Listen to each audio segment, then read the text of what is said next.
become kind of a tag team on the road and friends along the way. People set us up for debates about these things, and debates became conversations. So I'm glad for this conversation here today. Sojourner's mission statement, you mentioned our mission and AEI's. Ours is this: Sojourner's mission is to articulate the biblical call to social justice, inspiring hope and building a movement to transform individuals, communities, the church, and the world. Kind of a big mission statement, like AEI's. So I'm glad for this focus today on justice. Now, the vision of social justice is so biblically rich, and what human flourishing means is so deep. I'm going to focus my remarks briefly here on what I think is a very timely topic, which is this: our need for a new conversation and a new approach to overcoming poverty. Now, my opinion, I'll just throw this out. I'll start with my critique of Democrats, given where I am today. Democrats are reluctant to challenge the public sector because that's where their votes and constituencies and money are.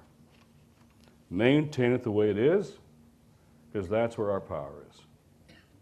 Republicans are reluctant to challenge the private sector, because that's where their money and their constituencies and interests often are. I think we've got to start by saying current poverty rates in America are morally unacceptable to us as people of faith. And Republicans and Democrats have both failed 50 years later to overcome poverty. I think I want to start there. I think it's time for conservatives to say, as Arthur has said, that adequate and effective safety nets are an important achievement of a good society. That's important to say. But liberals need to say that safety nets, even if they help keep more people out of poverty, will not alleviate poverty.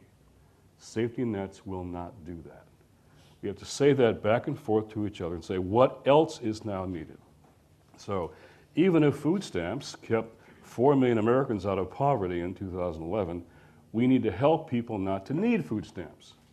That should be a common agenda.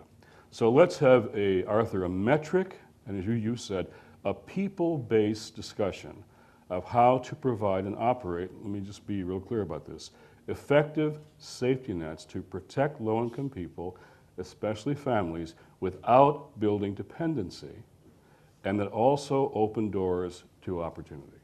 How do we do that? Thanks to all of you. Welcome to AEI.